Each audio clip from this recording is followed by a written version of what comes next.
Ótimo. Então, boa tarde a todos, boa tarde a todos presentes e a todas as pessoas que vão nos assistir posteriormente no YouTube. Vou abrir a câmera aqui. De antemão, já agradeço aqui a presença do nosso professor, mestre Tiago de Oliveira da Silva, de agradecer a sua presença e tenho certeza que a sua contribuição aqui vai nos ajudar muito a pensar e refletir sobre o assunto que nós vamos debater. Obrigado a todos presentes e, como eu mencionei anteriormente, aqui a ideia é de ser um diálogo mesmo, não um monólogo. Caso vocês achem pertinente fazer algum comentário, tecer algum comentário sobre, a gente está aberto aqui, não é não, professor? Então, Estamos aberto sim. Toda interrupção aqui é bem-vinda. bem-vinda.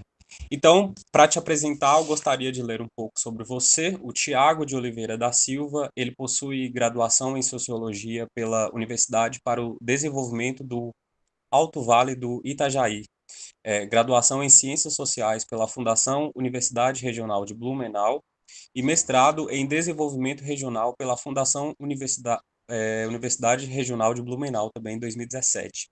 Atualmente, ela é professor da Escola de Educação Básica Paulo Cordeiro e criador de conteúdo para o YouTube no canal de Sociologia Antes que Acabe. Primeiramente, eu gostaria de dizer que eu já me inscrevi no seu canal, professor, Muito obrigado. enquanto eu esperava aqui os minutinhos, eu já fui lá dar uma zapiada nos vídeos, nos canais, e gostei bastante, já me inscrevi, e achei muito criativo também o nome, associando a importância de falar de sociologia com a sua iminência de que ela acabe, né, dela deixar de ser prioridade. Assim como vários setores, várias ciências humanas já não são mais prioridades. Então fica aqui o meu apreço pelo seu trabalho. E vou passar a palavra para o senhor. Então tá, muito obrigado. Obrigado a todos que estão presentes, né? E obrigado a todos que vão assistir esse vídeo futuramente nas redes sociais da plataforma Alvo. Eu acho que a primeira coisa que eu gostaria de agradecer, iniciar agradecendo a Débora, iniciar agradecendo toda a equipe da plataforma Alvo pelo convite, pelo empenho de produzir esse evento, né, em tempos pandêmicos, que é muito difícil. Tão mais legal seria poder nos reunirmos pessoalmente, né? Mas ao mesmo tempo que não poder nos reunir pessoalmente, permite que a gente grave essa conversa e que ela fique rodando na internet durante muito tempo, assim. E também parabenizar a iniciativa da plataforma, né, o projeto, essa ideia de descomplicar um pouquinho a vida acadêmica, porque, na verdade, a vida acadêmica pode assustar muito as pessoas que estão chegando, que estão saindo do ensino médio, e não só também, né? Todo mundo que entra na universidade, entra no programa de pós-graduação, às vezes se assusta um pouquinho com a quantidade de regras que nós temos a seguir, né? Como foi falado, eu me chamo Tiago, sou professor de Sociologia, professor de Ciências Humanas, trabalho nessa área há bastante tempo, né? Atuo como professor desde 2005, concluí meu mestrado em 2017, agora a gente planejamos um doutorado para meio logo, sempre trabalhando com a área de ciências humanas e com a área de ensino de ciências humanas e com a área de pesquisa em ciências humanas. Quando foi me proposto esse tema, né, falar um pouquinho sobre pesquisa em ciências humanas, vem um monte de coisa na nossa cabeça, né? Tudo que está acontecendo no país, tudo que está acontecendo no mundo, essa situação complicada que a gente vive nesse momento. Então, eu montei um roteiro aqui para a gente conversar, falar sobre temas importantes das ciências humanas, falar sobre temas importantes a respeito da pesquisa em ciências humanas. E uma coisa muito comum entre nós, profissionais das ciências humanas, é sempre começar uma conversa com uma contextualização. Conversar um pouquinho, né? Falar um pouquinho sobre a complexidade do nosso tempo. E talvez essa seja justamente uma das questões mais importantes de toda a história das ciências humanas, talvez até uma questão central, né, que resume aquilo que é ou não é fazer ciências humanas, né? Que é mais ou menos o quê? Que o mundo, que a sociedade, que o comportamento das pessoas não são óbvios. Né? O comportamento dos indivíduos não é algo auto-evidente. Em outras palavras, né, enfatizar aqui que entender o comportamento humano, entender o comportamento da sociedade, não é algo simples, né? Quem acredita que é, lamento dizer, está muito errado, né? E é justamente nesse ponto que a gente pode falar sobre a grande contribuição das ciências humanas para a sociedade, né? Nos ajudar a entender o quão complexo e o quão desafiador é a sociedade, o quão desafiador é entender o comportamento humano. E aqui, gente, eu gostaria de abrir a minha fala trazendo alguns autores dentro das ciências humanas que nos ajudam a entender essa complexidade. primeiro autor que eu separei para a gente conversar um pouquinho é o professor Ulrich Beck. Não dá para ver aqui, a câmera fica meio nubladinha, mas ele é autor de um livro muito legal chamado Sociedade do Risco, ou em algumas traduções, Sociedade Global do Risco. E esse cara, lá no início dos anos 80, dos anos 90, foi uma das primeiras pessoas a perceber que havia alguma coisa de errado, né? Havia toda uma promessa da era moderna de que a ciência, a tecnologia ia criar uma grande emancipação para os seres humanos, que a gente vivia num futuro de possibilidades infinitas, de progressos infinitas, e o Ulrich Beck chamou a atenção e falou, calma aí, gente. Ao mesmo tempo que a ciência, que a tecnologia vai nos trazer possibilidades infinitas, isso é verdade, ela também vai nos trazer riscos infinitos, né? Riscos que gerações passadas nunca tiveram. Por exemplo, a gente não consegue imaginar que a geração dos anos 30, que sofreu com a quebra da Bolsa, com a crise de 29, correria o risco, por exemplo, da vida inteira no planeta se extinguir porque alguém apertou um botão em algum lugar, né? Uma guerra nuclear ou algo nesse sentido. Então, o desenvolvimento científico, alerta Ulrich Beck, vai trazer para nós possibilidades infinitas e riscos infinitos. Na mesma linha, trago um outro autor também, que vai escrever nos anos 80, nos anos 90, que produziu até agora recentemente, né? Que é o sociólogo polonês Zygmunt Bauman. Com certeza, muitos que estão aqui já ouviram falar, é o carro-chefe de toda a minha formação teórica. E ele escreve esse livro fantástico chamado Modernidade Líquida. Vamos ver se eu consigo não deixar nublado na câmera aqui, Modernidade Líquida, que é uma das obras mais importantes, né? E o que o Bauman vai falar para a gente? O que ele vai argumentar? Que nós vivemos num período de incertezas, né? Na modernidade líquida é aquela modernidade onde os planos escorregam pelas nossas mãos, né? A gente cria planos hoje, temos desejos hoje, temos ideias hoje, e amanhã simplesmente isso deixa de existir.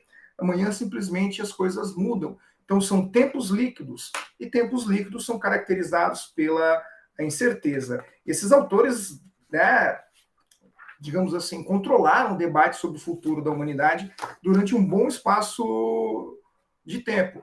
Rafael, pode fazer pergunta pelo chat também, tá? Se aparecer aqui uma pergunta, você pode me chamar a atenção aqui, de repente eu não vejo, aí eu consigo observar ela por ali. E aí, galera, vem os anos 2000, vem o ano de 2019, vem o ano de 2020 e a gente se depara com a pandemia. E a pandemia muda muitas coisas, né? O fato da gente estar aqui conversando, querendo ou não, tem a ver com a pandemia. E aí eu separo para vocês um outro autor, chamado Edgar Morin, faz pesquisas belíssimas em ciências humanas. É um cara de 100 anos, tá, gente, que está escrevendo com uma lucidez inacreditável. E ele vai justamente fazer um apanhado, vai pegar essa sociedade do risco, vai pegar esses tempos líquidos e analisar como, por exemplo, a pandemia nos afetou. E ele escreve uma coisa muito legal nesse livro chamado É Hora de Mudarmos de Via, as lições do coronavírus. Sabe por quê? Porque até então a gente achava que a nossa vida podia ser planejada e podia ser controlada. E aí vem as ciências humanas para dizer que não é bem assim, que não é bem simples assim. Olha só o que o Edgar Morin escreve para a gente, vocês me permitam ler um pouquinho. Antes da década de 70 e do relatório Meadows sobre a degradação da biosfera terrestre, o homem acreditava ter dominado a natureza. Antes da década de 1980 e do surgimento da AIDS, a ciência acreditava ter eliminado vírus e bactérias. Antes de 2008, os economistas oficiais acreditavam, ou até mesmo garantiam, que estavam excluídas todas e qualquer crise. Antes de 2020, a humanidade havia relegado as grandes epidemias à Idade Média. Nossa fragilidade estava esquecida, nossa precariedade ocultada. O mito ocidental do homem, cujo destino é tornar-se senhor e dono da natureza, desmorona diante de um vírus. E aí o Morin mata a charada, né? Autores como Morin, como Bauman, como Beck, né? Pesquisadores de ciências humanas, estão aqui muitas vezes para contar uma coisa muito desagradável para a gente, que é que nós não estamos no controle, que a nossa vida não é tão controlada, tão planejada, e que a gente está em tempos incertos, em tempos de riscos, onde um vírus, né, invisível basicamente trava o mundo inteiro, trava a produção de conhecimento, trava a produção econômica, trava, né, o lazer, a diversão das pessoas, acaba com amizades, sem contar a quantidade de vidas que foram ceifadas e que a gente deve lembrar aqui, devemos lembrar sempre, né? Nesse sentido, a minha fala, né, após essa introdução, eu dividi ela em 3 partes. No primeiro momento, eu quero conversar um pouquinho sobre a ciência que nós temos. Depois, eu quero conversar um pouquinho com vocês sobre as ciências humanas no Brasil. E, para finalizar, falar um pouquinho sobre o que esperar das ciências humanas e como produzir, que é um pouco do tema da nossa oficina, né? Ciência humana com mais qualidade e com mais impacto, né? Então, falar um pouquinho sobre a ciência nesse primeiro momento, né? Que é aquilo que a gente faz na academia, que é aquilo que a gente faz na universidade, né?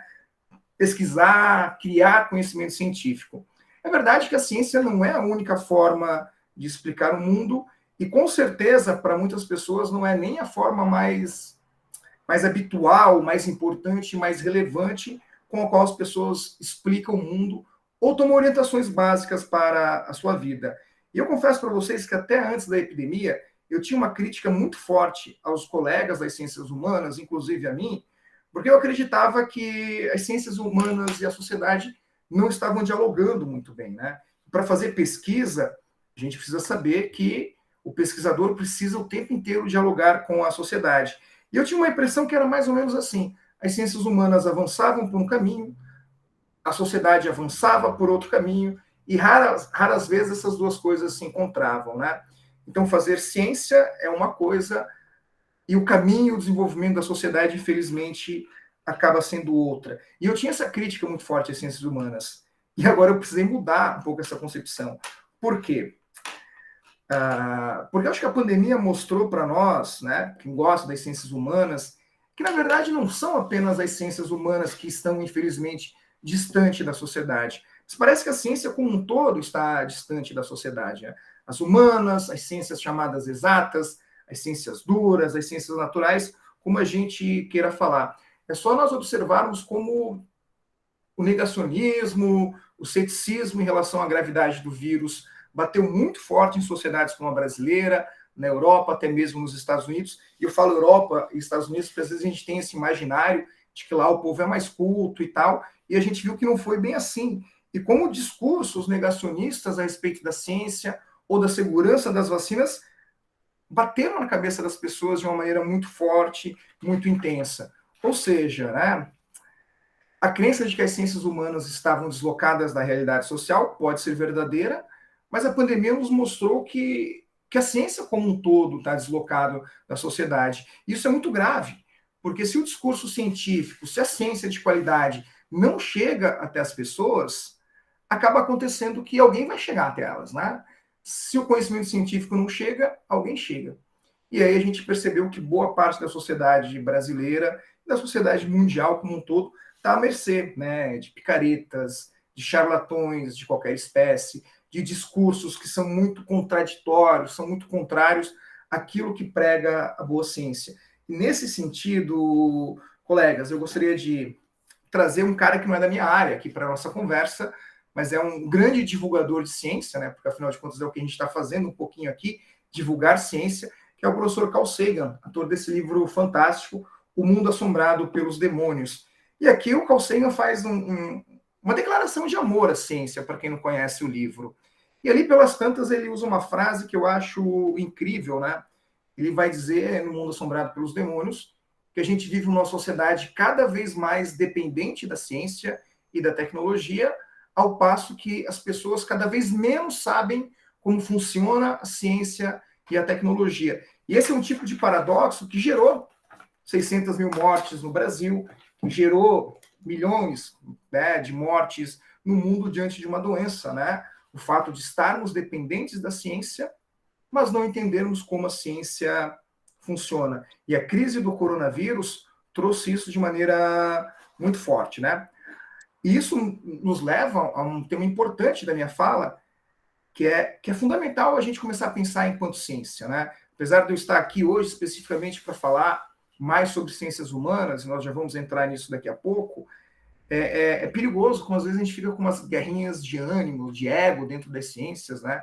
Aquelas conversas do tipo, as ciências humanas são menos ciência do que as ciências naturais, ou ciências humanas nem a ciência. A gente ouve um pouco esses discursos, e esses discursos acabam fazendo o quê? Acabam literalmente debilitando um pouco a crença da sociedade na boa ciência, né? E em todas as áreas. Por isso é importante a gente ter uma visão científica da sociedade, ter uma visão que vão além das fronteiras da nossa área sobre o que significa e o que realmente é fazer ciência, né?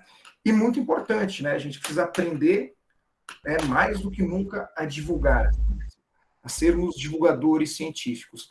E aqui, e é nesse momento que eu acho que entra o meu trabalho na internet, no Sociologia Antes que Acabe, e eu acho que aqui entra também um pouco, né, dessa nossa palestra, desse nosso evento, né, a importância de divulgar ciência, de romper essa fronteira, né, de fazer com que a ciência não seja mais algo que aconteça apenas nas universidades, apenas nos grupos de pesquisa ou nos laboratórios, mas que a ciência e o pensamento científico chegue até as pessoas. E como se faz isso, né? Na verdade, não existe uma resposta fácil para essa questão. Primeiro porque nós, professores, pesquisadores, a gente acabou ficando muito acostumado com a vida dentro das universidades, com a vida dentro dos nossos escritórios, participando apenas de eventos científicos, escrevendo artigos que são destinados apenas a outros cientistas.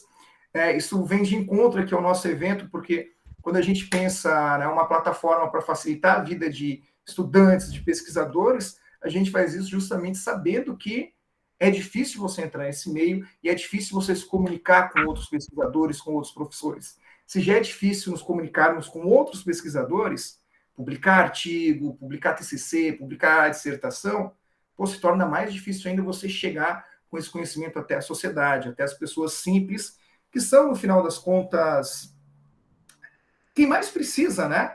E essa produção de ciência é difícil no Brasil. Né? A gente fica muito preso no nosso laboratório, fica muito preso no nosso escritório, a gente precisa publicar muito e a gente precisa ser citado. E é claro, como a maior parte da produção de ciência no Brasil depende de bolsa, para você manter a sua bolsa, você tem que publicar o tempo inteiro. Então, se pesquisa muito, se publica muito, mas aquilo que é pesquisado e aquilo que é publicado acaba não chegando até as pessoas, né? E esse é o grande desafio para as ciências humanas. Para a gente falar numa oficina sobre construir ciências humanas, é falar sobretudo não só como se pesquisa, como se constrói uma metodologia científica, mas sobre como criar um impacto na sociedade, como fazer com que as nossas pesquisas cheguem à sociedade, cheguem às pessoas mais simples, às pessoas mais humildes, que vão ser, com toda certeza, quem pode mais se beneficiar da atividade de produção científica. E nesse ponto, eu gostaria de chegar na parte 2 da nossa fala, e falar um pouquinho sobre ciências humanas no Brasil. Se alguém tiver um comentário, quiser colocar alguma coisa para a gente nesse ponto, fiquem à vontade. Professor, Todo ouvido. me ouve, né? É o Rafael aqui. Por coincidência, eu iniciei a leitura do livro do Carl Sagan hoje de manhã. Depois de ter lido o Cosmos, eu iniciei hoje o Mundo Assombrado por Demônios, e eu já entendo que o demônio que ele traz, ainda no título, não é nada religioso. O demônio que ele traz é esse movimento de anti-ciência, e talvez pior ainda, são as pseudociências, né, que vem disfarçado de um discurso científico que não tem nada de científico por trás. Eu queria trazer esse contexto para dentro das ciências humanas. Como que você acha que o Departamento de Ciências Humanas poderia levar até a sociedade o seu conhecimento? Como ela poderia mostrar para a sociedade o impacto de que estão produzindo? Para literalmente trazer o conceito de extensão seguido à regra. Sabe que uma das grandes dificuldades das ciências humanas é, às vezes, convencer que as pessoas não sabem aquilo que elas acham que sabem, né? A ideia de que o comportamento social, de que a sociedade é auto-evidente. Então, se eu for falar, por exemplo, sobre astrofísica, que era a área do Carl Sagan, a maioria das pessoas sabem que não sabem nada sobre aquilo, né? Então, elas não têm lá grandes opiniões formadas sobre isso, sobre aquilo, sobre aquele outro. Agora, quando a gente pega temas das ciências humanas, eu acho, por exemplo, a gente vai falar sobre algo que está assolando o nosso país, que é terrível, que é a fome, que é o desemprego, que é a inflação. As pessoas, de modo geral, já têm uma pré-opinião formada sobre isso, né? Por isso, a pseudociência, o pseudoconhecimento bate muito mais forte nas pessoas dentro da área das ciências humanas. Então, é preciso você ter humildade ao ponto de desconstruir todo o imaginário que já se tem certo, né, sobre esses temas, e é preciso ter mais humildade ainda para saber que precisa se escrever, se publicar para pessoas que não são acadêmicas, né? Às vezes a gente vai ler os artigos e a gente vê que esses artigos são muito nas ciências humanas, quase tudo aquilo que a gente tem produzido é voltado especificamente para outros pesquisadores da área de ciências humanas. Alguns autores têm vencido um pouco isso, estão começando a escrever numa linguagem mais acessível às pessoas, com temas que chamam mais a atenção. Deixa eu virar aqui um pouquinho e catar um livro aqui.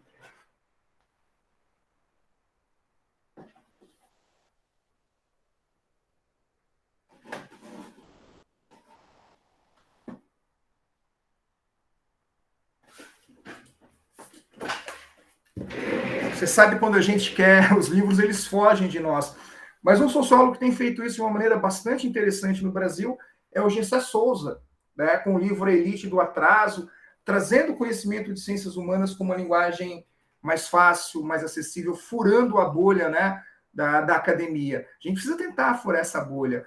O como fazer isso, eu não acredito que seja uma coisa simplesmente fácil, mas eu acho que tem determinados espaços da sociedade que os acadêmicos não ocupam, talvez por desconhecimento, talvez por arrogância, mas que precisam começar a ocupar. O YouTube é um espaço disso, né? Porque o YouTube foi colonizado por pseudociência nos últimos anos. O Twitter, as redes sociais foram colonizadas por pseudociências. Então está na hora das pessoas que produzem conhecimento de qualidade não se preocuparem apenas com a publicação em revista qualidade A, qualidade B, qualidade C, mas também se preocupar em criar um conteúdo que chegue até as pessoas. Eu acho que esse é um caminho, tá? Acho que esse é um caminho, Rafael, que cada vez mais a gente tem que seguir na sociedade. É um pouco do que eu faço com Sociologia Antes que Acabe e um pouco de que muitas outras pessoas estão começando a fazer. E o número de canais, se a gente pegar o YouTube, de perfis no Twitter, que começam hoje a tentar trazer discussão científica de qualidade para as pessoas, é muito grande, cresceu bastante. Assim. Então, deixar de elitizar o nosso conteúdo. Acho que esse é um bom caminho. Se a gente consegue pensar uma resposta a partir daí, né? Acredito que sim. Vamos lá, então. Falar um pouquinho sobre as ciências humanas no Brasil. Vocês sabem, né? A gente está aqui conversando que as ciências humanas enfrentam um problema, um período meio enigmático na nossa história, né?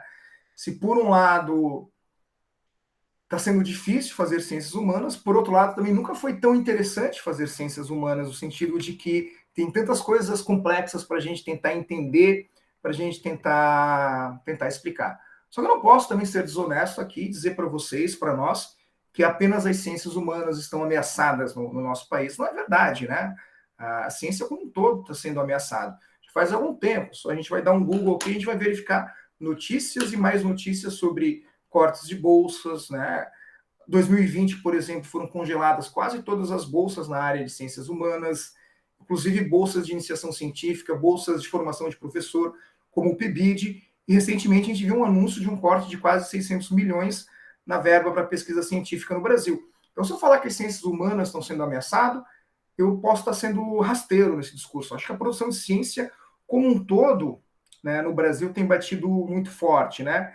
E aí, é claro, dentro desse cenário, as ciências humanas parecem estar sendo um pouquinho mais, digamos assim, atacadas, né? Inclusive com ataques que dizem, e aí vamos entrar na nossa oficina aqui, né, na produção de ciências humanas, de que os conteúdos, de que aquilo que é produzido nas ciências humanas não são relevantes. Essa bandeira de ataque às ciências humanas bateu muito forte, tá, colegas? Com a entrada do professor Alan Weintraub no Ministério da Educação. Ele parece que fez uma cruzada contra as ciências humanas no nosso país, falando algumas coisas que merecem ser comentário, né? Primeiramente, gente, as ciências humanas têm adquirido um papel de destaque no cenário nacional, né?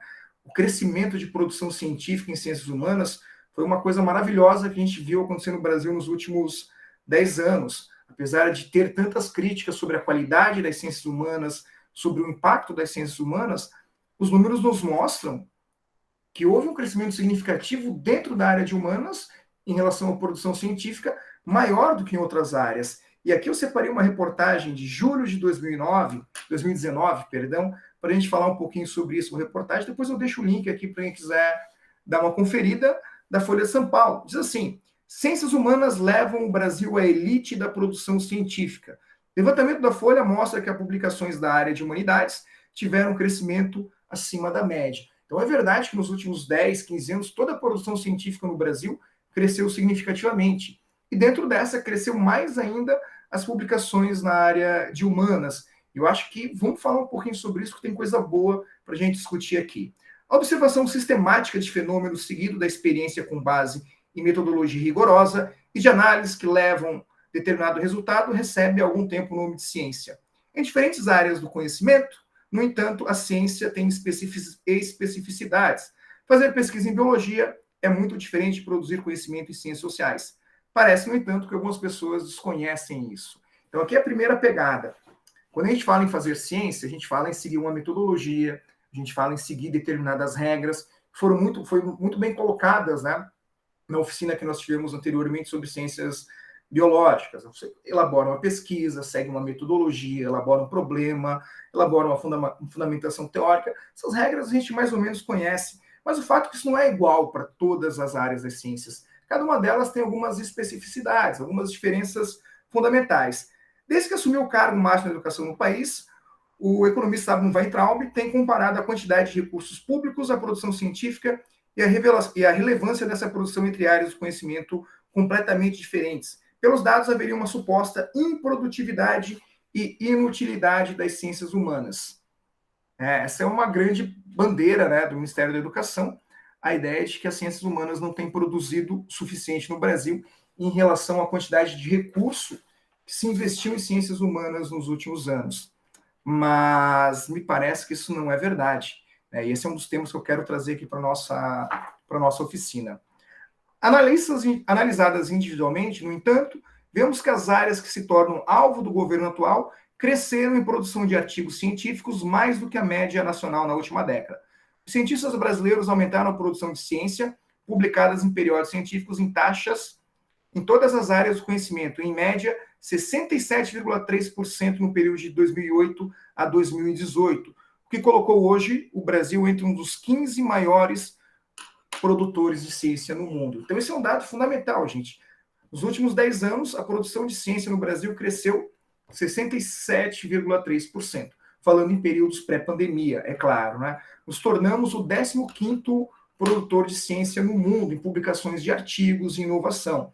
As ciências sociais aplicadas, as humanidades e a linguística cresceram aceleradamente, respectivamente, 77% para as ciências sociais aplicadas, 123,5% para as humanidades e 106% para a linguística. Para você ter uma ideia, o número de artigos acadêmicos em ciências agrárias no país cresceu 51,6% no mesmo período. Ou seja, nossa área aqui, as humanas, teve um crescimento entre 2008 a 2018 de 123,5%. Começamos a produzir muito em ciências humanas. E é claro que a gente precisa ter em consideração o seguinte: produzir muito não significa produzir bem. Então, quando a gente amplia o número de programas de pós-graduação, o número dos programas de pesquisa, é óbvio que vai sair muito mais coisas boas, mas também vão sair coisas que não são tão boas assim. E está tudo bem, porque isso faz parte de um processo de aprendizagem. Você não pode imaginar que uma tese de doutorado ou uma dissertação de mestrado vai ser a melhor coisa do mundo, mas não. Até porque o programa de mestrado, o programa de doutorado, seja lá qual é a área que ele está formando, está ali para formar pesquisadores. É a primeira pesquisa de peso que o pesquisador está fazendo. Então, é natural que nem todos vão ganhar um Nobel na sua primeira pesquisa, na sua primeira tese. Então, é um processo de aprendizado. Cresceu muito nos últimos 10 anos, né? Só que a qualidade, evidentemente, não acompanhou esse crescimento. Mas eu acho que está tudo bem, eu acho que faz parte do processo. É desse modo que geralmente as coisas acontecem, né? Ou seja, os dados nos mostram que a produção em ciências humanas cresceu muito no país, o que acabou colocando o Brasil entre os 15 maiores produtores de ciência do mundo. Esses dados se tornam mais impressionantes quando a gente começa a analisar as áreas de conhecimento de maneira separada. E aí nós temos mais ou menos a seguinte situação: o Brasil está entre os 13 países que mais publicam ciências sociais aplicadas, 21º país em ciências humanas e o 30º país em linguísticas. Isso considerando apenas artigos científicos, porque aqui tem uma coisa importante, tá, gente? Somos o 13º país em ciências sociais aplicadas, o 21º em ciências humanas. Mas os mecanismos de teste que vão medir a produção científica são muito baseados em periódicos, né, em revistas científicas, em revistas acadêmicas, em sistemas que conseguem coletar esses dados através de plataformas, que nós vamos ter no Lattes, a plataforma Periódicos e assim por diante. Só que o grande lance é que algumas disciplinas são um pouquinho diferentes do que outras, né?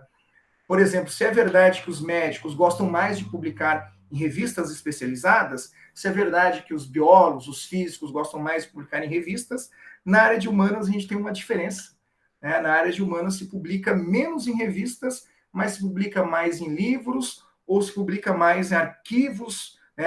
Arquivos, em capítulos de livro. Então essas publicações acabam não sendo medidas porque elas não entram na métrica dos artigos científicos das revistas que pertencem à base de periódicos, por exemplo.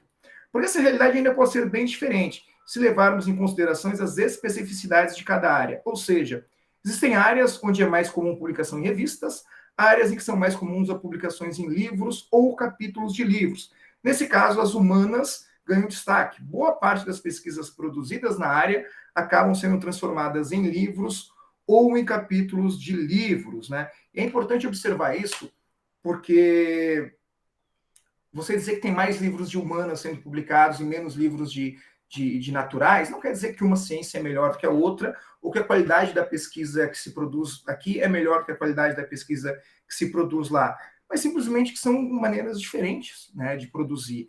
Eu lembro quando eu ajudei a coordenar uma revista científica da universidade onde eu trabalhava, e a gente precisava pegar artigos dos professores da área de engenharia.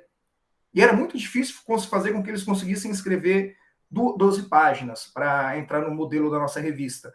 Porque algumas áreas, como a engenharia, por exemplo, as pessoas são muito mais diretas, né? É isso, é isso, é isso e deu. Então, vinham artigos de 5, 6 páginas e o pessoal ficava muito chateado para ter que transformar aquele artigo em 12 páginas. Então, são áreas onde se escreve menos. Se cita mais, mas se escreve menos.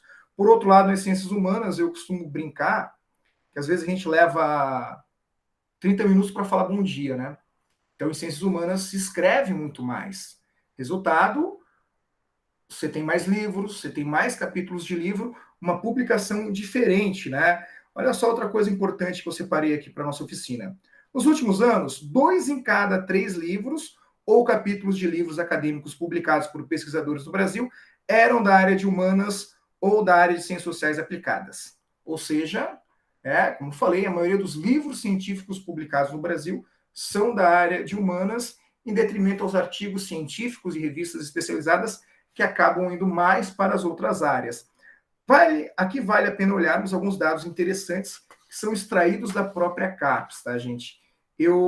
Depois eu deixo o link do artigo aqui que eu escrevi e das reportagens, mas se a gente observar alguns dados importantes, a gente vai ver, por exemplo, em ciências sociais aplicadas, houve um crescimento de 28% nos últimos 4 anos em publicações de livros. Na área de ciências humanas, 16,2% em publicação de livros. Na área de linguística, né, a gente costuma colocar as línguas como uma parte das áreas humanas, 15,67% a mais em publicação de livros. E aí, quando a gente desce para áreas de ciências da saúde, por exemplo, houve um decréscimo, 7,32% menos publicações de livros nessa área. Nas engenharias, menos 8,34% da publicação de livros. Nas ciências biológicas, menos 13,32%. Isso quer dizer que um é melhor ciência? Quer dizer que outro é melhor ciência?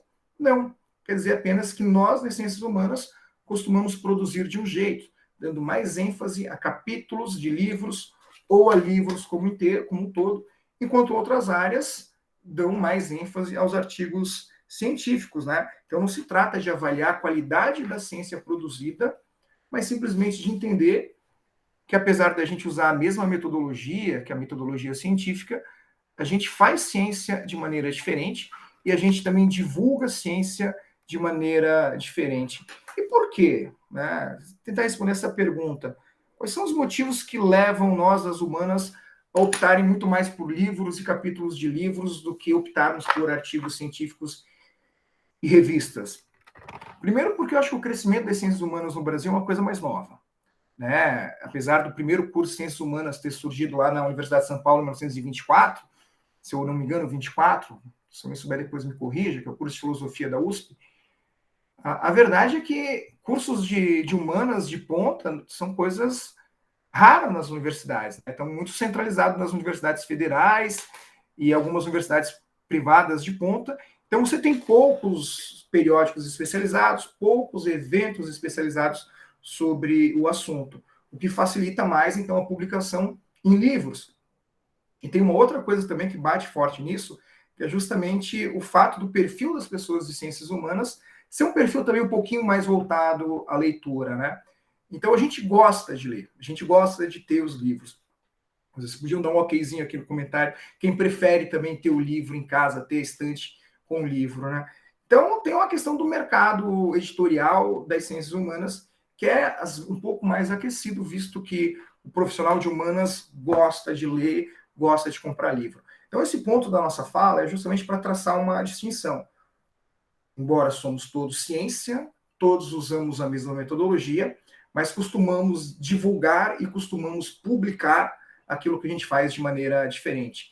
Enquanto nas exatas, nas naturais, se opta muito mais por artigos científicos, nas humanas nós temos um crescimento muito maior em relação à publicação de livros ou capítulos de livros.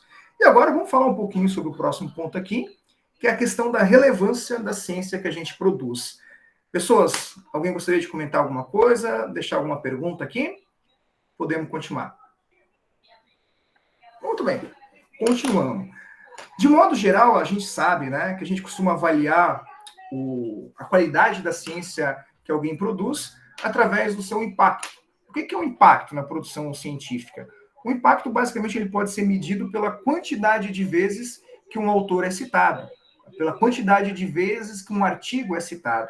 Então, se eu publico um artigo na Revista Brasileira de Sociologia, e ele é citado 10, 15, 20 vezes em outros artigos, a minha ciência produziu um impacto maior, né?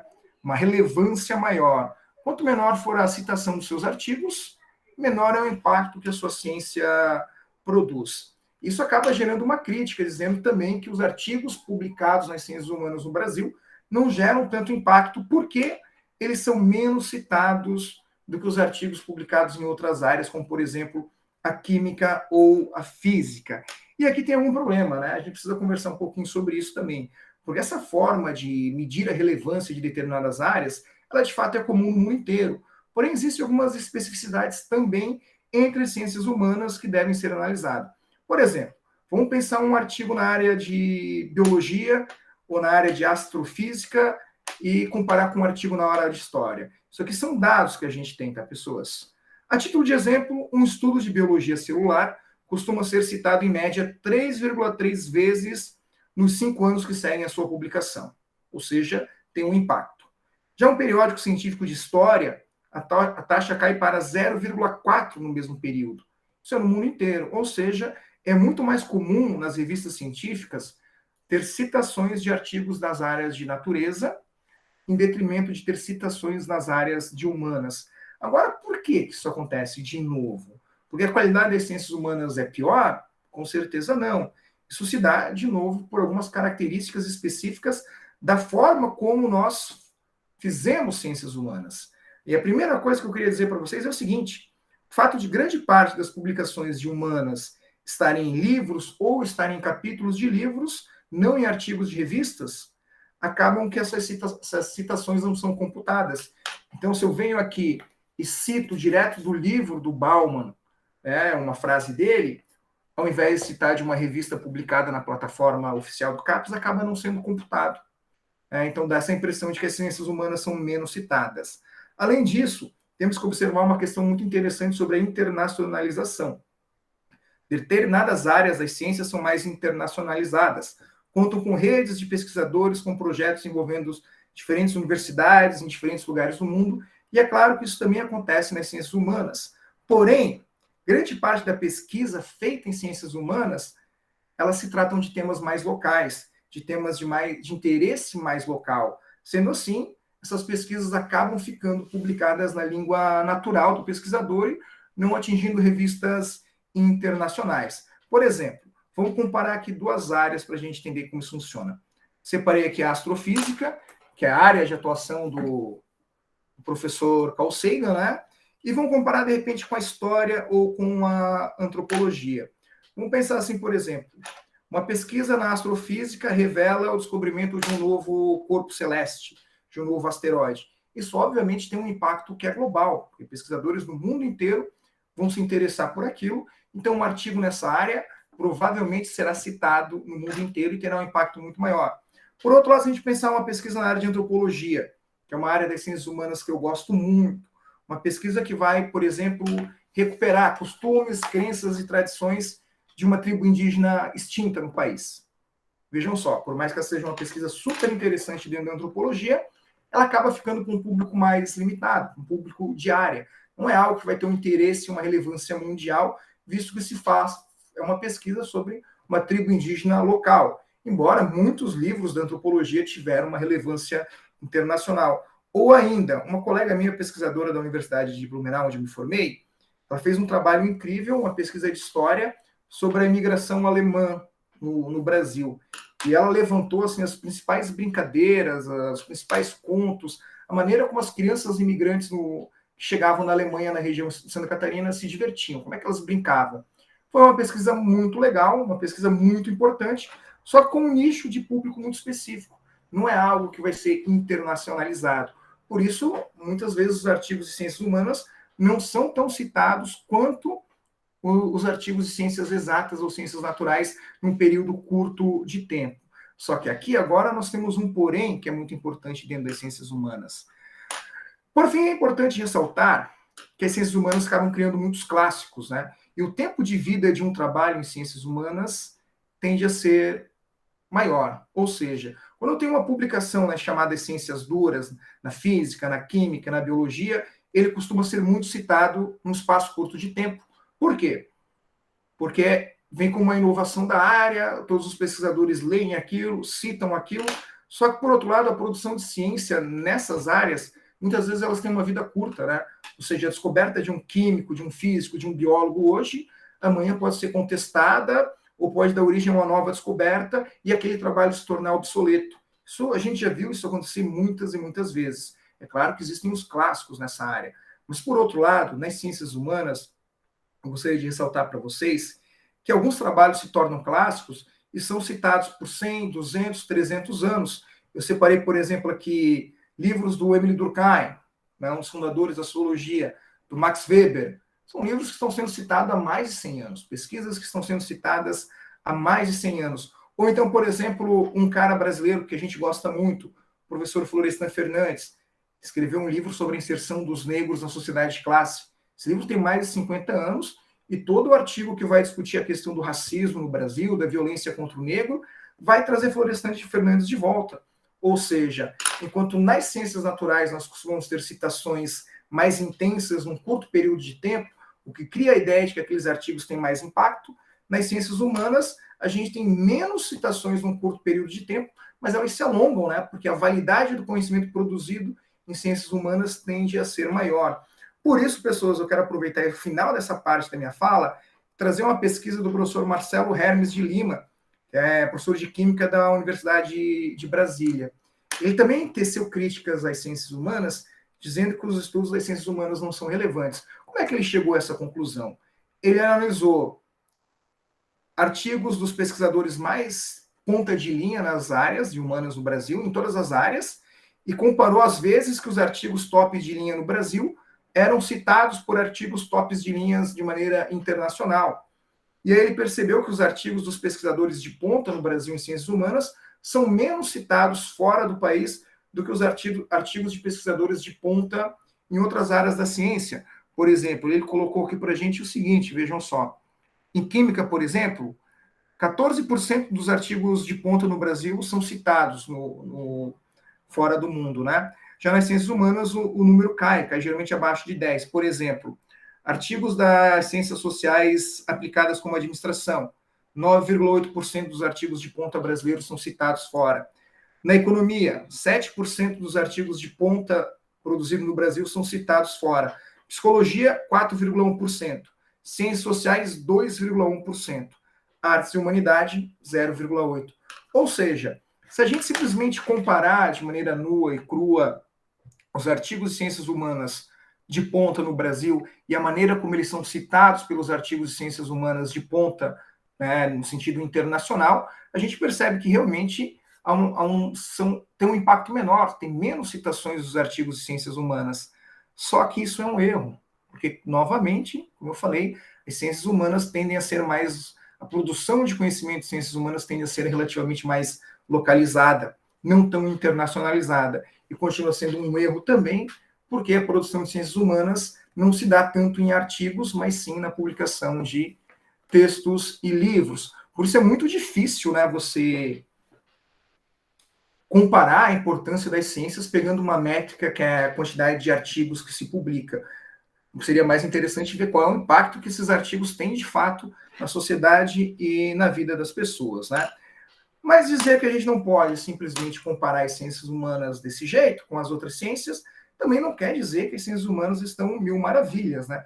Vamos falar um pouquinho sobre as coisas erradas nas ciências humanas e as coisas que a gente precisa corrigir na produção de conhecimento de ciências humanas, que é a nossa terceira parte da nossa fala aqui. Então, eu gostaria de aproveitar que eu estou encerrando esse outro bloco e ver se alguém gostaria de comentar alguma coisa, gostaria de perguntar, de questionar. Microfones abertos aí, Rafael, se alguém gostaria de se manifestar. Sim, professor, só um questionamento em cima dessa fala sua, quando você menciona que as ciências humanas ela costuma ser mais nichada, talvez não reverbera tanto em âmbito internacional e tudo mais, até pelo caráter mesmo ser mais local, né? Um estudo mais regionalizado, talvez. Eu queria saber até que ponto esse índice de citação ele é importante para a ciência, até que ponto a gente considerar esse índice associando a qualidade de um trabalho, ele é importante, ou não tem essa relação? Eu acho que ele é um perigo, assim, quer ver, Rafael? Porque é claro que os pesquisadores de ponta são mais citados. E por serem mais citados, eles têm mais reconhecimento, eles participam de mais eventos, eles dão mais palestras, obviamente, eles produzem, até certo ponto, uma ciência de melhor qualidade. Só que isso cria uma competição entre os pesquisadores, que é o momento que você deixa de se preocupar tanto em produzir de qualidade, mas em produzir de forma que você seja citado. Então, a gente conhece casos e mais casos de pessoas que escrevem 4 vezes o mesmo artigo, 5 vezes o mesmo artigo, mudando algumas coisas para não configurar plágio, por exemplo, né? Por quê? Porque o objetivo, nesse caso, não é produzir uma ciência de qualidade, mas produzir uma ciência que seja citada. Esteja publicado artigos mais ou menos parecidos, em 4, 5 revistas de ponta. Então, se alguém não citar o artigo que você publicou na revista A, vai citar o artigo que você publicou na revista B, que é quase a mesma coisa, mas está diferente ali. Então, isso acaba, no meu ponto de vista, prejudicando um pouco o fazer da boa ciência. Justamente porque surge essa competição, no sentido de eu quero ser mais citado. Então, não é que você é mais citado porque você produziu uma coisa extremamente relevante, mas você é mais citado porque você produziu de tal forma que facilitasse o fato de você ser visto e você ser mais citado. Por isso que a gente pega tanto plágio de artigos, né? Por isso que a gente vê tanta... Por isso que as revistas de ponta estão focando tanto na ideia de originalidade, né? Para não ter artigos... O mesmo artigo publicado em 3, 4 revistas diferentes, que a gente sabe que acontece. Agora, é inegável que ser mais citado significa ter a sua ciência mais reconhecida, né? Então, não dá para dizer que ele não é importante, mas dá para a gente fazer essa crítica no sentido de que, poxa, tem muita gente burlando esse critério, né? Existem formas de burlar esse critério que não envolvam necessariamente a boa qualidade e a boa ciência.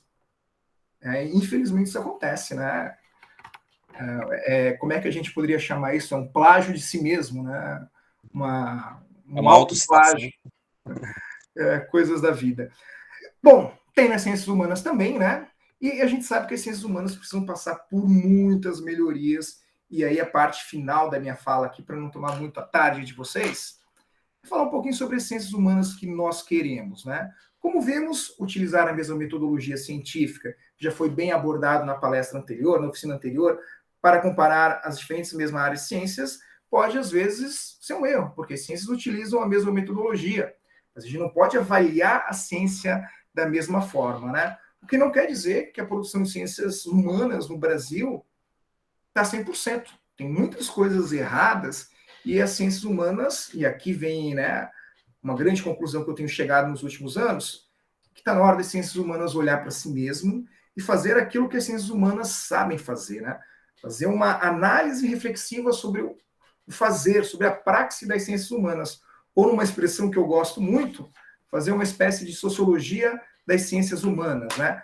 Trazer essa nossa principal característica, que é essa nossa capacidade de reflexão, de análise, para avaliar a maneira como a gente está produzindo ciências humanas e se nós estamos produzindo ciências humanas de maneira correta. Em outras palavras, se as humanas não estão produzindo esse impacto social que a gente deseja, quer dizer que em algum momento do processo a gente fez alguma coisa errada, ou que em algum momento do processo de produção de ciências humanas nós estamos fazendo alguma coisa errada, ou simplesmente deixando passar alguma coisa importante que a gente não percebeu. Por isso, reforço aqui que a gente precisa fazer com que o nosso conteúdo, fazer com que o conteúdo das ciências humanas cheguem à sociedade de modo geral.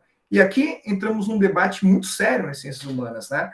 Que é a divisão entre ciência e política. Trago aqui um outro autor que eu gosto muito, o professor Max Weber, autor desse livro aqui, Ciência e Política, Duas Vocações.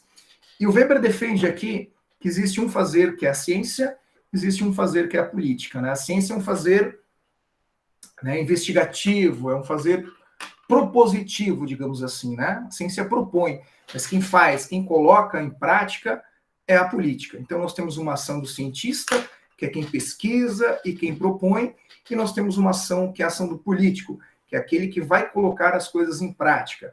E aí Weber diz, bom, há uma distinção entre esses dois agentes sociais, esses dois autores sociais. Mas recentemente essa ideia tem meio caído por terra, principalmente em decorrência do trabalho um professor francês chamado Bruno Latour, que eu não tenho aqui o livro dele, mas ele escreve um livro muito legal chamado Ciência em Ação. Nesse livro ele não fala só sobre ciências humanas, mas ele fala sobre ciência, né? Sobre ciência de modo geral. E a ideia do Bruno Latour vai meio que de contra ao pensamento do Weber. Ele vai dizer que ciência e política não são necessariamente coisas diferentes, mas que muitas vezes são a mesma coisa. E que fazer ciência, fazer ciências humanas é também, ou tem que ser fazer também política. E quanto melhor político for o pesquisador, melhor ciência ele produz. Por quê?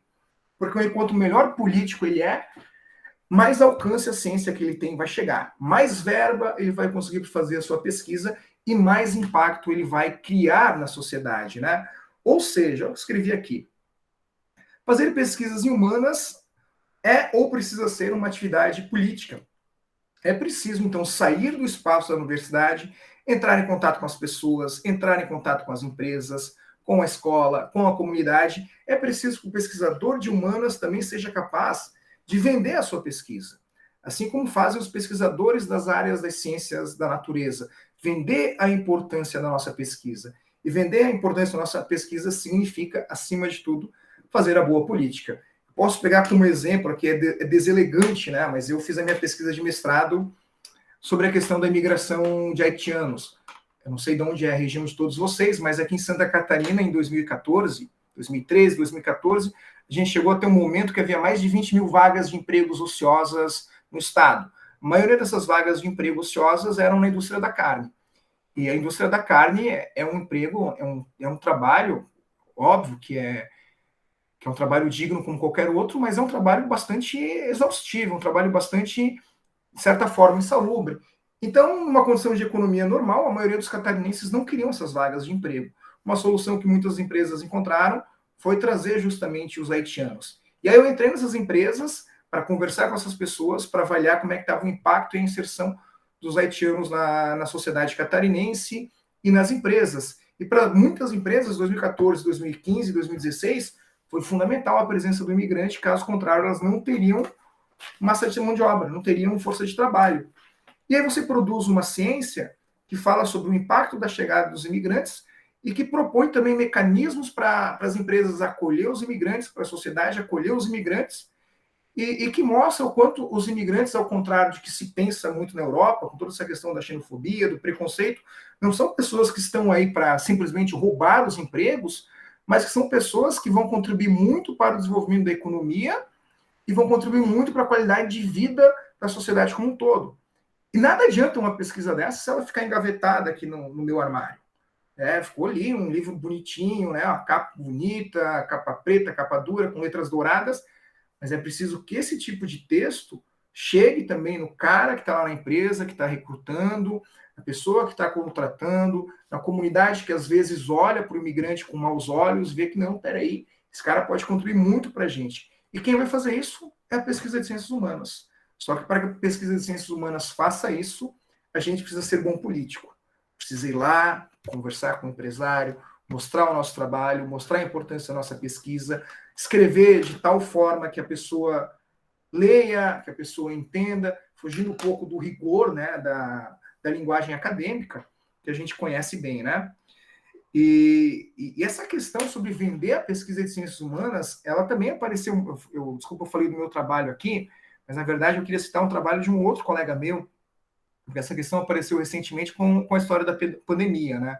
A gente dá um Google ali, ciências humanas, pandemia, a gente vai ver que não foram poucos artigos que foram escritos para analisar justamente a importância das ciências humanas para a gente entender a pandemia, para a gente vencer a pandemia. E o professor Jean Segata, que hoje é professor da URGS, na Universidade Federal do Rio Grande do Sul, escreveu um artigo muito legal chamado A Importância das Ciências Humanas na Pesquisa e no Combate sobre a Pandemia, falando justamente sobre isso, sobre como o comportamento das pessoas não são previsíveis, né, e como as pessoas podem ser descuidadas, e que não basta apenas você dizer que tem um vírus perigoso, que vai matar muita gente, se você não criar mecanismos que façam com que as pessoas realmente entendam isso, né, uma comunicação de qualidade, porque essas questões não são autoevidentes. Então, a pandemia trouxe também esse debate sobre a importância das ciências humanas, sobre a importância do pesquisador em ciências humanas vender o seu trabalho, e isso aconteceu em muitos lugares do mundo, não da maneira como a gente queria, não da maneira como a gente imaginava, mas aconteceu. Isso é um ponto. O outro ponto é que, além da gente se vender mal como cientista, nós temos também muitos detratores, né? Muitas pessoas que são críticas às ciências humanas acabam usando as ciências humanas de produzir pesquisa, produzir conhecimento sobre temas, sobre questões polêmicas, como, por exemplo, pesquisa sobre gênero, sobre sexualidade, que são temas que, no final das contas, desagradam boa parte da sociedade brasileira, que é uma sociedade conservadora em sua origem, conservadora em sua essência, e que nunca lidou e provavelmente vai levar muito tempo para lidar bem com temas atrelados a gênero e sexualidade. Bom, primeira coisa, se a gente pesquisa muito sobre gênero e sexualidade, é porque existe muito problema de gênero e sexualidade no nosso país. Só que não é verdade que as ciências humanas só produzem isso. Na verdade, isso é uma parte muito pequena das pesquisas em ciências humanas. Ciências humanas estão pesquisando muitas outras coisas, né, que eu não vou dizer que são mais importantes ou mais relevantes para o país, porque não se trata disso, mas são questões que certamente são fundamentais também para o desenvolvimento na sociedade brasileira, só que essas pesquisas acabam passando batida, né? Enquanto os detratores das humanas fazem política em cima disso, dizendo que as ciências humanas só pesquisa temas sobre gênero, sobre sexualidade, e acabam não deixando chegar na sociedade brasileira os temas, outros temas tão importantes quanto que as ciências humanas produzem, né? Para ilustrar essa questão, gente, eu aproveitei essa semana, fiz uma rápida pesquisa nas linhas de pesquisa dos programas de mestrado e doutorado das universidades de ponta no país, né? Sobre a linha editorial desses programas de mestrado e doutorado, e também tomei a liberdade de analisar algumas das principais revistas da área de ciências humanas do país para ver o que realmente, que tipo de pesquisa está saindo lá, que tipo de artigos estão saindo lá. Eu falei que não quero fazer detrimento em nenhum tipo de pesquisa, mas só para dizer como tem muitos outros temas que acabam não chegando na sociedade brasileira. Por exemplo, a edição atual da Revista de Ciências Humanas da Universidade de Santa Catarina. Lá tem um programa de doutorado em Ciências Humanas muito, muito bom, né? Nível 5. Olha só, alguns artigos dessa revista trouxeram temas muito importantes para a questão econômica que o Brasil vive hoje. Por exemplo, o Robson Rocha de Souza Júnior, que é um doutorando, escreveu um artigo recentemente intitulado Soberano Oculto, análise do papel do Estado norte-americano no fomento aos setores industriais ligados à computação. Ou seja, ele fez todo um estudo sobre como o papel do Estado foi fundamental lá no Vale do Silício para desenvolver toda a indústria de tecnologia que tem nos Estados Unidos, que depois vai dar origem à Apple, vai dar origem ao Google, essas gigantes da área da computação. Ou seja, É um artigo, é uma pesquisa que analisa o impacto do Estado na produção de tecnologia e no fomento ao desenvolvimento econômico. Caramba, gente, um artigo desse aqui é fundamental para um período econômico como a gente vive, né? Um período que a gente vive essa crise, né? O papel do Estado para superar a crise, incentivar o empreendedorismo na sociedade, uma análise de caso daquilo que acontece nos Estados Unidos. Ou seja, ciências humanas, ao contrário dos nossos detratores, não se tratam apenas de temas que vão incomodar os conservadores brasileiros. Um outro artigo que eu li, gostei demais, do Rafael Barbosa de Aguiar e da Luciana Leite Lima, que vai dizer o seguinte: economia criativa e desenvolvimento, uma análise do desenho da política pública de São José dos Campos e São Paulo. Ou seja, né, uma análise baseada na teoria dos 3 T's, da importância da criatividade para gerar o desenvolvimento econômico de uma sociedade. Então, são temas que é um leque gigantesco, né? Outro periódico que eu tomei a liberdade de dar uma analisada foi a Revista Brasileira de Sociologia, que é a edição atual também, e a maioria dos artigos da Revista Brasileira de Sociologia hoje está falando também sobre desenvolvimento e sobre questões econômicas. Um artigo, por exemplo, aqui, ó, interpretações sobre a transformação do capitalismo brasileiro, da pretensão neodesenvolvimentista à predação. Um outro artigo aqui, em busca de instituições do capitalismo desenvolvimentista, resgatando os modelos de crescimento em países do BRICS. Um outro aqui, variedades do capitalismo no BRICS, uma perspectiva agroalimentar. Ou seja, gente, discutindo fortemente a ideia de um desenvolvimento econômico mais justo, analisando exemplos de outros países e trazendo para a nossa realidade. E eu tenho certeza que esse tipo de artigo aqui, esse tipo de produção de ciências humanas, se chegar na sociedade, vai ter um impacto muito grande, né? Se chegar no empresário, se chegar no político, se chegar no administrador, vai ter um impacto muito grande. Assim como aquele artigo que está falando sobre a questão da violência doméstica, está falando sobre a questão do preconceito, também, se chegar na sociedade, gera um impacto fenomenal. E a última revista que eu analisei aqui essa semana foi a Revista Brasileira de Ciências Sociais. E ela trouxe um artigo que eu gostei demais, do Edson Bertoncello, chamado Classe Social e Alimentação, Padrões de Consumos Alimentares no Brasil Contemporâneo. Um estudo sobre como a crise tem mudado o padrão e o comportamento alimentar dos brasileiros. Ou seja, pessoas, para encerrar essa minha fala aqui, gostaria de dizer o seguinte, assim, né? Produzir conhecimento em ciências humanas é como produzir conhecimento nas outras áreas. A gente segue uma metodologia parecida, mas as ciências humanas têm as suas especificidades. Muitas vezes os nossos temas são mais locais, não tem esse alcance global, essa expectativa global, como tem os temas da área de ciências da saúde, por exemplo, né? Mas isso não quer dizer que a nossa ciência é melhor ou é pior. O fato dos nossos artigos não serem tão citados em revistas de ponta também não quer dizer que a nossa ciência é melhor ou pior. Quer dizer apenas que nós escolhemos um jeito diferente de se comunicar. E talvez é nessa forma de se comunicar que está o grande desafio da maneira correta, talvez, se a gente possa dizer, de se fazer ciências humanas, de se fazer pesquisa em ciências humanas, porque a gente tem que publicar, mas a gente também precisa fazer com que esse conteúdo chegue às pessoas, principalmente aquelas pessoas que precisam mais do conhecimento científico, que são mais vulneráveis às pseudociências, né, aos discursos negacionistas e enganosos. E eu acho que aqui as ciências humanas têm um papel fundamental. Para encerrar, também gostaria de dizer que a gente vive um tempo macabro, um tempo de crise, mas que crises não duram para sempre e vão passar.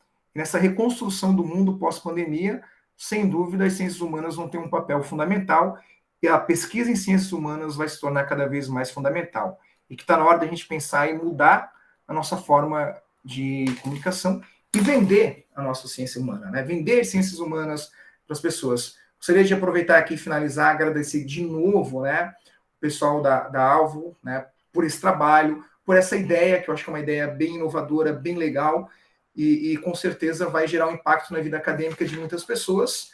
Agradecer esse convite, agradecer a oportunidade de falar com vocês, e, é claro, também abrir aqui agora para o debate, para perguntas. Eu acho que eu acabei fugindo um pouquinho da questão central da oficina, do como fazer a pesquisa em si, mas eu vi que isso já foi contemplado na fala anterior, mas para a gente refletir sobre o impacto da nossa pesquisa em ciências humanas. De novo, meu muito obrigado e meu agradecimento Rafael, passo a palavra aqui para você, para perguntas, comentários. É isso, muito obrigado, professor, pelas suas palavras. Eu tenho certeza que cada um de nós aqui vai sair um pouco dessa palestra com um pouquinho, pelo menos com um pouco mais instigado do que a gente entrou. E talvez essa seja o principal objetivo aí de cada reunião que a gente faz aqui. Eu convido para os presentes, se alguém tiver alguma dúvida, algum questionamento, algum acréscimo, para contribuir aqui com a nossa fala. Se não, eu já gostaria também de agradecer o professor pela sua presença, pela sua contribuição. Esse evento não poderia ser diferente se a gente não contemplasse todas as áreas, e as áreas humanas, com certeza, não poderia ter sido melhor debatido senão pelo senhor. Muito obrigado. E gostaria de falar que também, eu sempre termino com uma provocação, no sentido de que eu iniciei a pergunta falando como que a gente poderia reverter essa situação, como que a gente poderia chegar até a sociedade. E o senhor mencionou mesmo que, através das redes sociais, se porque lá que a maior propagadora de anticiência, talvez o antídoto seria estar lá presente também para que essa anticiência não reverbere tanto, né? Então, eu queria agradecer e parabenizar o senhor pelo seu trabalho nas redes sociais, e me instigou aqui a querer fazer também um meio de divulgação científica. Obrigado. Tem que fazer. E eu já estigo também aqui no seguinte sentido: quem sabe ano que vem a gente consiga fazer isso presencial, e agora vai ser a hora que a gente vai dizer: vamos tomar um cafezinho, né? Saudades de tomar um cafezinho no evento. Seria o coffee break agora. Coffee break. É isso aí. No chat aqui não tem nenhuma pergunta e a gente esgotou nosso tempo, então eu gostaria novamente de agradecer e encerrar aqui a nossa reunião. Muito obrigado. Eu que agradeço, muito obrigado a todos. Forte abraço. Falou, tchau, tchau. Obrigada, tchau, tchau.